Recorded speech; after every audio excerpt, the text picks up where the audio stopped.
Friends in Recovery, the Addiction Recovery Podcast, is brought to you by the Friends in Recovery community, a thriving network of individuals who are fighting back against the stigma of addiction. Join our hosts as they speak up about the real issues of addiction, treatment, and recovery. Friends in Recovery, the Addiction Recovery Podcast, is available on Facebook, Podbean, iTunes, and YouTube 24 hours a day, 7 days a week. Now, here are your friends in recovery. Welcome back to the Friends in Recovery Show, everybody, with Jersey Ed. I'm Jersey Ed, your host, and I'm here along with Buckeye Bambi. And today I am sitting with Jeff Zeisel. Jeff Zeisel. Welcome, Jeff. Welcome to the show. So today is the second week in the month, guys. As we all know, when we get it right, it's Jeff's week. So here it is. It's second week. We're going to get it right. And you guys will be listening to Step 9, a clinical look at Step 9 with Jeff Zeisel. Jeff Zeisel. So, but before that, guys, I'd like to just go into a couple things. I want to just remind everybody we have a podcast hotline now. It's 800-989-6504. And you can also email us at help@friendsinrecoverypodcast.com. And we can answer any questions that you might have there. I'd like to thank all our donors who made this show possible. Thank you so much for keeping this show going. Jeff, you'd be one of them too. Bambi, so are you. Thank you guys and everybody out there. To make donations, if you can, Venmo us at Venmo us at Friends in Recovery Enterprises under business. And I think, Bambi, we have one for Cash App. Yep. $ Friends in Recovery. $ Friends in Recovery or Cash App. Recovery. Or if you're old fashioned, like Jeff and I. Very, very old and very old. That's right. That's it. You can mail a check to Friends in Recovery Enterprises, P.O. Box 1551, Johns Island, South Carolina, 29457. And also, Bambi, did you know, and Jeff, did you know, we are part of the F.I.R.E network now? And what is the F.I.R.E network, Ed? Funny you should ask. Funny you should ask, Bambi. The F.I.R.E network is a network of podcasters that share the same kind of passion, recovery. And if you go to our website, Friends in Recovery, what is it? What's our website, Bambi? Friends in Recovery. Friendsinrecoverycommunity.org, www. Yep. It will be on there. It's not on there right now, but friendsinrecoverycommunity.org, it will be on there. So you can see who's part of our network.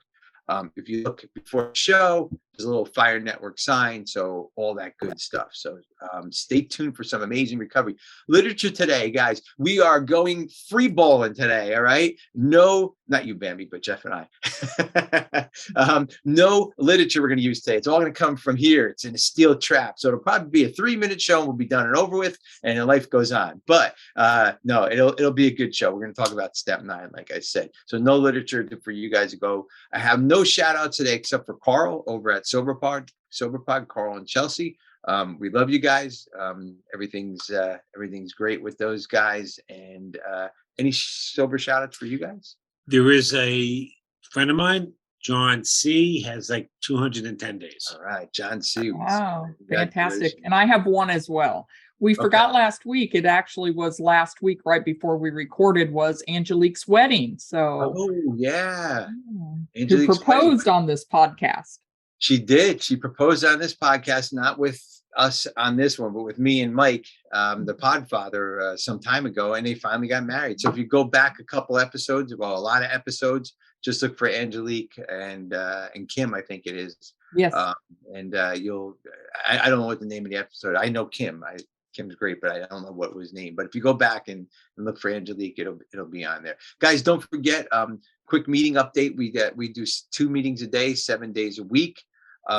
Join us on our Facebook, Friends in Recovery Communities, and just make sure that you come if you need some information on the meetings. That's where you can get it. Bambi, you're always posting on there.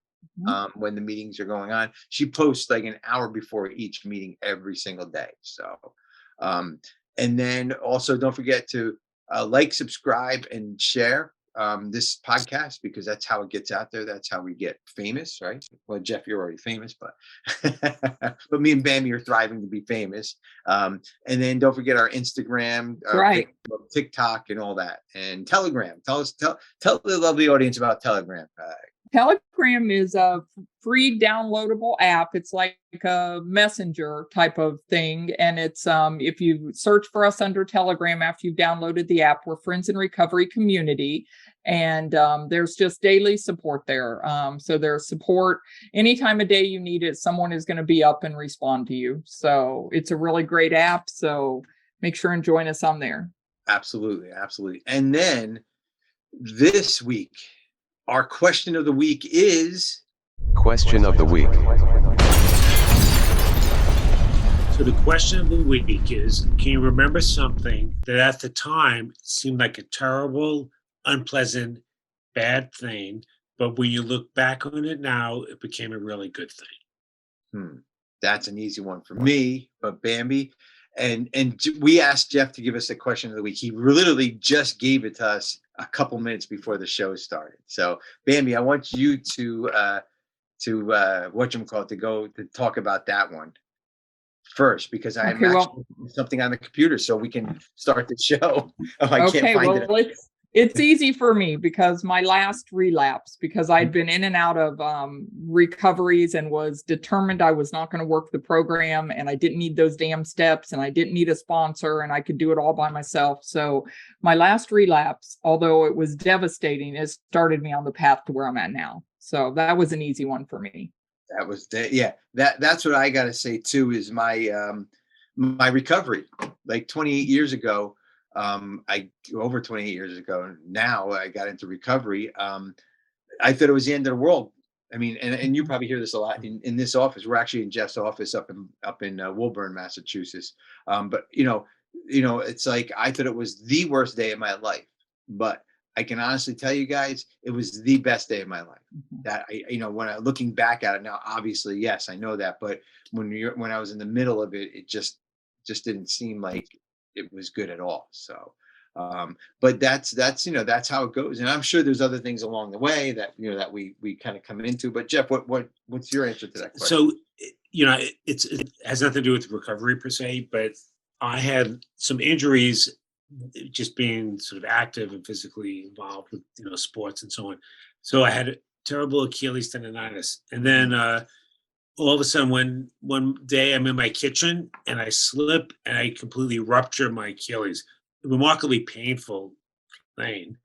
And it takes about a year to heal. And this actually happened in January. And I had surgery in February. So I'm like 5-6 months out. And my Achilles, so at the time I said, this is a terrible thing. I can't drive. I can't get in the car. I'm going to have a cast on my ankle 7-8 weeks. Crutches, my mobility is compromised, and I'm like in a really bad mood. I'm cranky, irritable. I can't go to the gym, hard to go to work, snowing outside, what the hell? And I think, fast forward, here it is, September. I heal fantastically. My surgeon said I'm like better than new, and I'm in zero pain. I haven't had zero pain in this calf area in probably a decade. Wow. So a bad thing happens and something good comes out of it. So there's like a lesson that we all can learn. Like, sometimes you got to wait it out and see how it goes. And when I accepted the fact that this is sort of the moment of recovery for, the concept, I accepted the way it was. This is how it is. And then it got better. Yeah. So, it's sometimes about letting go and accepting. Yeah. Well, accepting is the answer, right? I mean, acceptance is the answer. Almost everything, not just our drinking. I mean, it says it in a big book, acceptance is the answer, but everything that we do, like this or whatever the case may be. Because what do you have control over in life? Very, very few things. Yeah. The weather, the traffic, health conditions, et cetera. How people treat you, getting a nasty emails, someone being rude to you. You have zero control over those things. So what do you have control over? Your reaction to those things. You let these things go. You don't let someone sort of push all your buttons. Exactly. So, and that was a good question. It wasn't hard for me that one was not hard for me to. I knew both of you would have like a quick response. That was good. So it sprung at last minute. So, so today we're going to look at step 9 again, because it is September. It is 9th step. And ninth step is made direct amends to such people whenever possible, except to do so when we would injure them or others. And we spoke pretty in detail last week, Bambi, you and I, about this step. And I think this is a great step for Jeff to talk about, because a couple of reasons being, why do we have to say we're sorry? Why do we have to, admit our wrongdoings? Why do we? I mean, I know why, but what is it a little bit deeper? What is it? How do we heal from that? Like Jeff was just talking, where he's healing from this, and he was happy to do this. Not happy to do it, but pleased to get through it. Pleased to get through it. Yeah. So making amends, what power does that have over us for our healing? What power does that? Why do we need that in our lives to say we're sorry and then just move on to the next thing?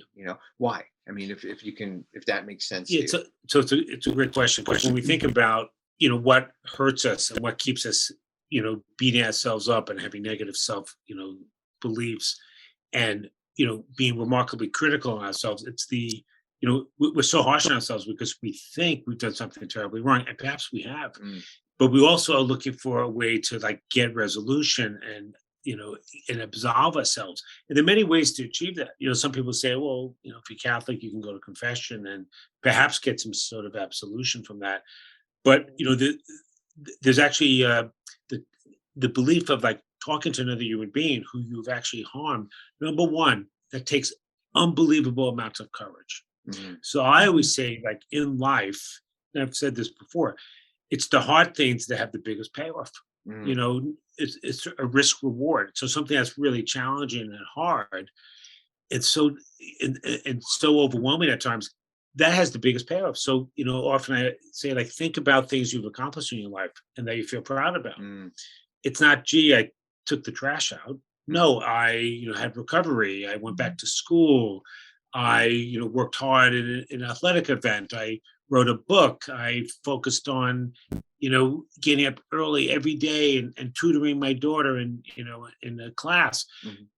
Those are hard things, and those are the things you feel good about. Yeah. So the ability to go to someone who you've done wrong or have impacted them in a negative way, that takes tremendous amount of courage. So right out of the gate, that's something you can sort of feel good about, even if you get rejected, even if they say, go pound sand, even if they say, I'm not talking to you. And, that's painful, but, you have to respect someone for going, walking in the valley of death. That's what it feels like. And most people spend a lot of their years avoiding that, and they never actually get over it. It takes up, a lot of space and it leaves them in a bad spot. Sometimes it's about resolution. Often you hear about, I just want to resolve one way or the other. I want to know, I want to go to get the court case resolved, and if I win or lose, it doesn't matter. I just want to move on. It's the not getting things resolved that keeps us prisoners. So, I've heard people, I see a lot of veterans and police officers and people in war zones, and they'll say, when the shooting started, at least we know we were engaged. We're not waiting. I hope I get through it, but at least we know where we are.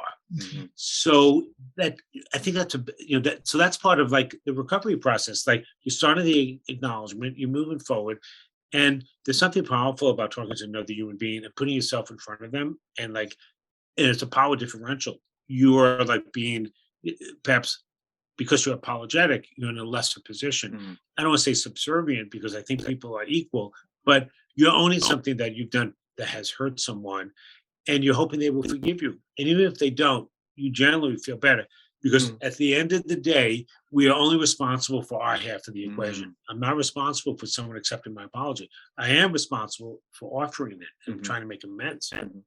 And that's a great explanation, because last week, Bambi, you and I were talking about about this. How do we feel? What do we say? What do we do? And Jeff just confirmed it. You're there just to keep your side of the street clean, keep your mouth shut, say you're sorry. They may tell you're an asshole, you're a moron, whatever. And we were at the time when we did that, Jeff, how do you deal? Bam, do you have anything you want to add to that before I get into the next? No, I just love listening to him. So I'm soaking everything in. I know. So it is interesting. So, I grew up in a dysfunctional home. My dad was alcoholic. And I always say, like what I was mentioning earlier, I want life to, well, actually, I don't always want life to be hard, but it is hard. So I'm not surprised when things happen. So subsequently, growing up in a dysfunctional home with an actively alcoholic dad, and my mom was dying of cancer, not easy. But I remember being 15 and saying to myself, hey, if I can get through this, I can get through anything. And, and that's like the New York East Coast mindset, New York, New Jersey, Boston, Philly, etc. Detroit's like that too, probably Ohio as well. Places where life isn't so easy. And you're like the steel belt, gritty people like, have a work ethic. They get up. It's, they're slogging through the bad weather, the slush, and so on. The only thing we're missing is pestilence. So, but the ability to sort of have things hard means that you actually are prepared for life, and then you can rise from that. So I like things being hard. Would I rather have something easy? Yeah, sometimes.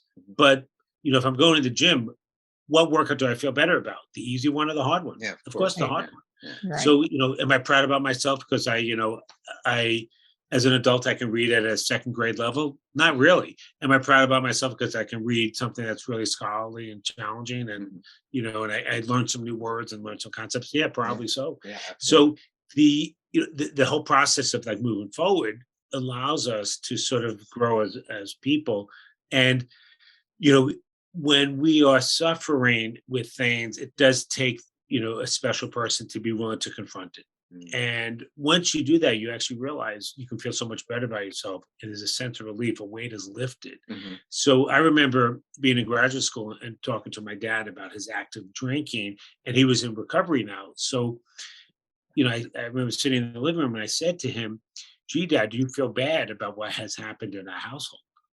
I think I mentioned this before. And what was I really looking for? I was looking for him to apologize for how we were mistreated. And it wasn't mistreatment with a capital M. It was a lowercase m.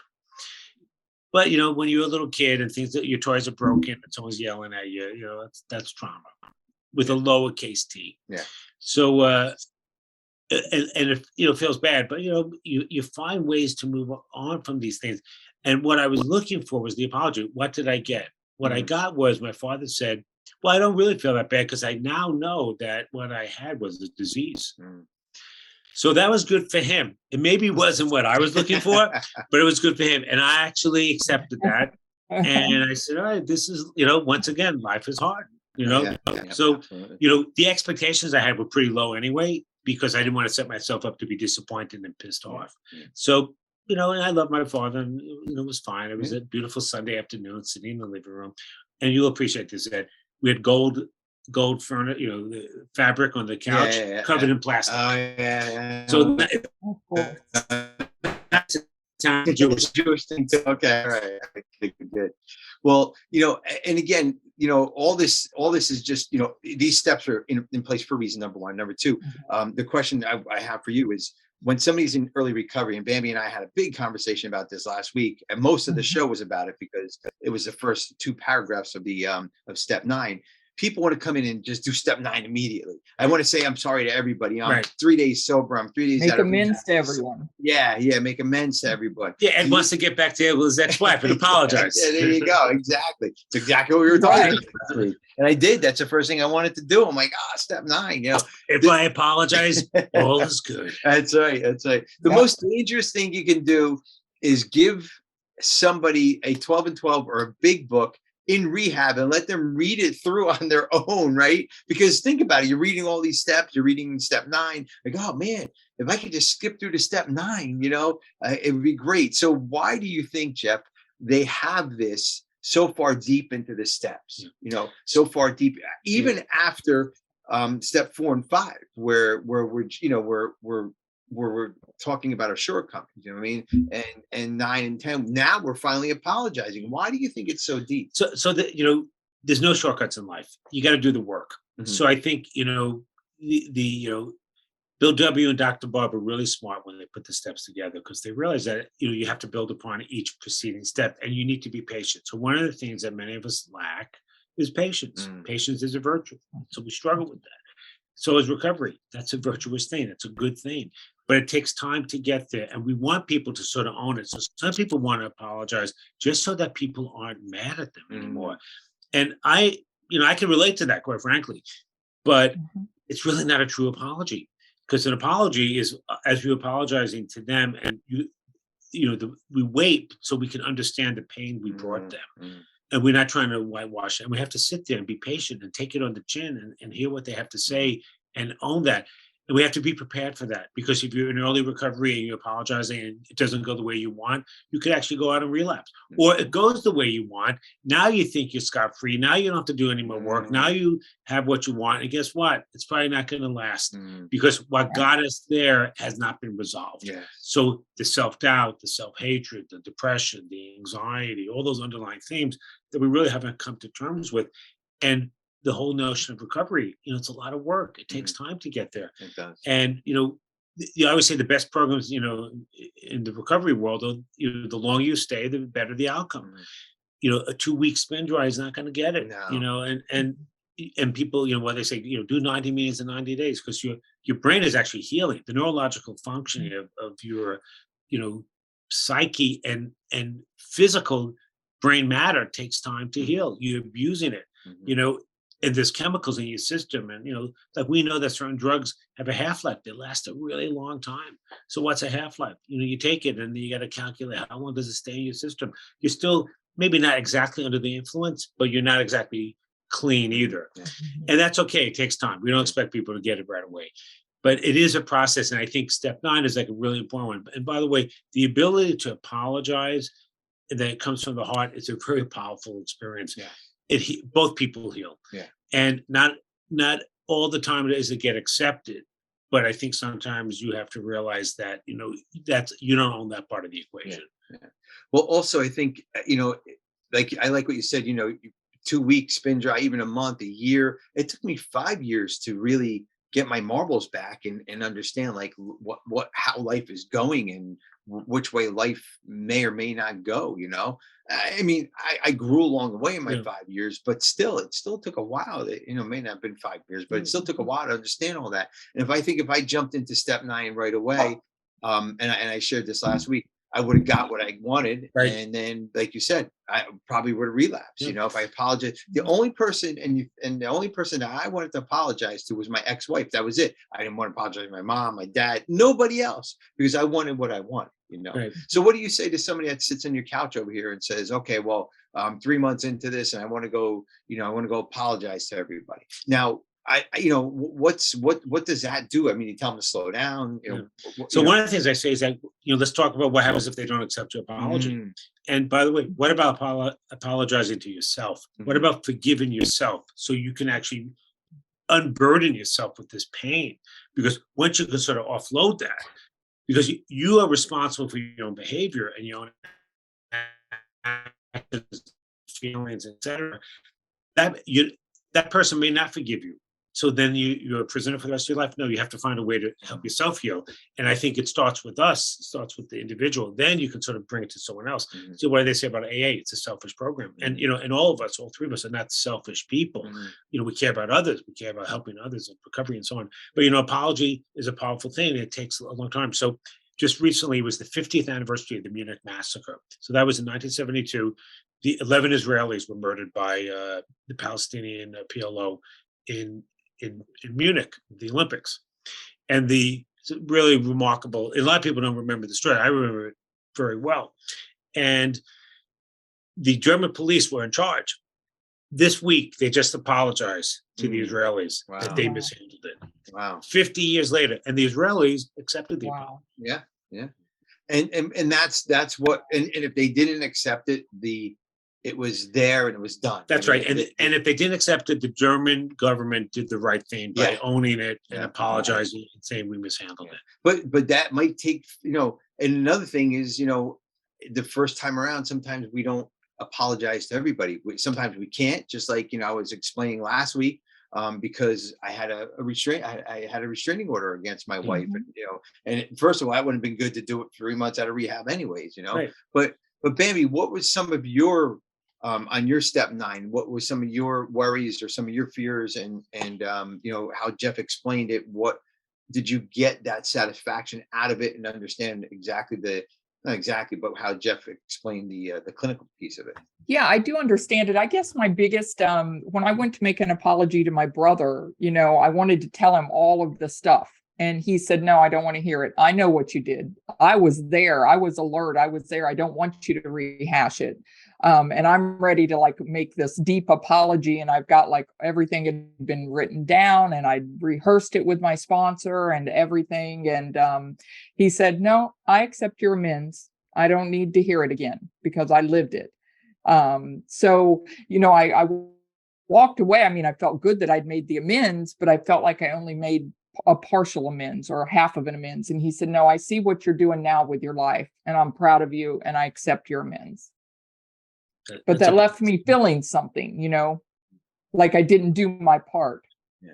And the other thing too is we don't want to traumatize people either. Right. That's right. That's the important. That's right. There is another party involved. Yeah, that's right. And sometimes we have to be mindful that, it may not be appropriate for us to make an apology to this person because we may do more harm than good. Yeah, exactly. And that's, again, something we talk to our sponsor about, our therapist, our, pray on it and really think about, is this the right thing? And we might think it's the right thing. And then you got somebody like Bambi's brother saying, hey, listen, stop right there. I get it. I see all your actions. Let's just move on. Now, when somebody comes into therapy and they think, they're going to apologize to everybody and be a perfect, kind of like perfect apology.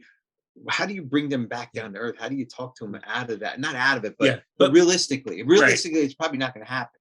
Right. So we always talk about like, hey, what's your agenda here? Is it to apologize because they suffered or to make yourself feel better? Maybe it's a little bit of both, truthfully, but you have to be prepared. It's like, it doesn't always go your way. So you just own your element of it. You own your piece of it. So I was telling them like, let's give it some time because it does take time to heal. And maybe it's just a starting point. So maybe the starting point is, gee, I would like to talk to you about what I did to you. And the person may say, oh, hey, at some point, but not today. Well, that's a starting point. So we build upon it, just like the steps, you follow them and you get there. So maybe it's like, at some point, do you think I can come and chat with you about what happened? Maybe that's where we start. And actually I meet with people and we rehearse it and I tell them to write it down and to think about it and so on.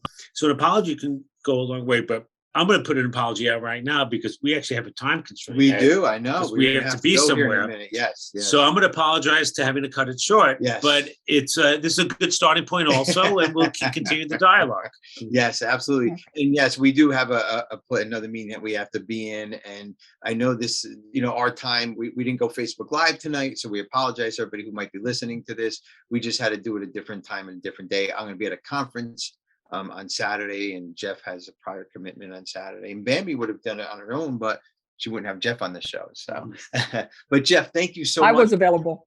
I have no life yet, so he was available. Thank you, Bambi, for being with us. Absolutely. Anything before we close? Great show. I mean, it was wonderful. It's short and sweet, sometimes better, but anything that you want to add to what you just heard about Jeff talking or anything along, No, I really, I always enjoyed listening to Jeff when he's, not that I don't enjoy you also, Ed, but I enjoy Jeff because he does give that clinical look. So makes me dig a little deeper into things. Absolutely. But if I'm just looking for the number here, if you have any more, if you have any questions about Step 9, or if you want to get a hold of Jeff somehow, if you want to, I'm just looking for that. Bambi, do you have the number? The podcast phone number. I can't get here. Oh, here it is. Hold on. If you want to get a hold of us, just don't forget to call the 800 number. It's 800. I think it's 989. Hold on. Here it is. 1-800-989-6504. And if you have any questions for Jeff and you like us to pass them along, you can also email us at help@friendsinrecoverypodcast.com, and we'll get them out to Jeff. And also, if you want to talk to Jeff a little bit more in depth, maybe we can, kind of forward that email over to Jeff and he can start a dialogue with you, because this is just the tip of the iceberg, guys, about Step 9. This is a lot more in depth. There's a lot more kind of work that you have to do with your sponsor. I would suggest definitely a therapist to make sure everything's set up correctly. And then when you do go do those apologies, which don't happen in one day, they may happen over a period of time, that you come back to somebody like Jeff or your therapist or whatever and your sponsor and process that, right? I mean, that's an important part of the all step 9, Right. processing whatever happened, the happiness and sadness, whatever it is. So please reach out to us if you have any concerns or you want to contact us, and we can get some information to Jeff. Jeff, thank you so much. I appreciate it. Thank you for letting us use your office. Jeff and I are together here today. We just had some business we had to do. That's why we're here together. And Bambi, maybe one day you'll be in this room with us and we can. That's right. Maybe so. Yeah, absolutely. Sounds good. Guys, I want to thank you for another great show. Jeff, thank you for taking time out of your busy day. And believe me, it was a busy day. Okay, believe me, we had to squeeze this one in. So, but anyways, I just want to thank everybody for listening, and stay sober, everybody. This concludes this episode of Friends in Recovery, the Addiction Recovery Podcast. Follow us on Facebook for past shows and updates, and enjoy free access to twice daily support meetings. Friends in Recovery, the Addiction Recovery Podcast, is available on Facebook, Podbean, iTunes, and YouTube 24 hours a day, 7 days a week.